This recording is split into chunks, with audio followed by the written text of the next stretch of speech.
Hey everyone, welcome back to our channel. Today, we're going to be talking about a topic that you might not have thought about before, but that's actually incredibly important: space debris.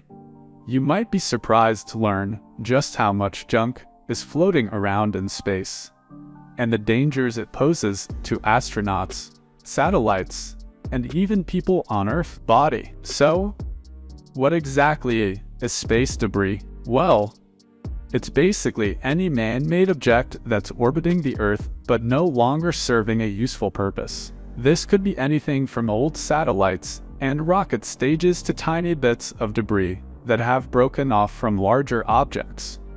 And while you might think that all this stuff is just harmless junk, the truth is that it can actually be incredibly dangerous. For starters, even tiny pieces of debris can cause a lot of damage if they collide with a satellite or spacecraft. But it's not just satellites and spacecraft that are at risk, and some of it is big enough to survive the trip through the atmosphere and crash into the ground. In fact, just last year, a large piece of a Chinese rocket fell out of the sky and crashed into the Indian Ocean. Luckily, no one was hurt, but it could have been a lot worse. So, what can we do about all this space debris?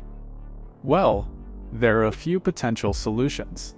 For one thing, we could try to design spacecraft and satellites in such a way that they produce less debris when they reach the end of their lives. Another option is to actively remove debris from orbit, either by sending up spacecraft specifically designed for this purpose, or by using lasers to vaporize the debris. These are just a few ideas, but the truth is, there you have it, the hidden danger of space debris. It's not something that we tend to think about on a day-to-day basis, but it's an issue that could have serious consequences if we don't take action. What do you think? Do you have any ideas for how we could solve this problem? Let us know in the comments below. And as always, thanks for watching.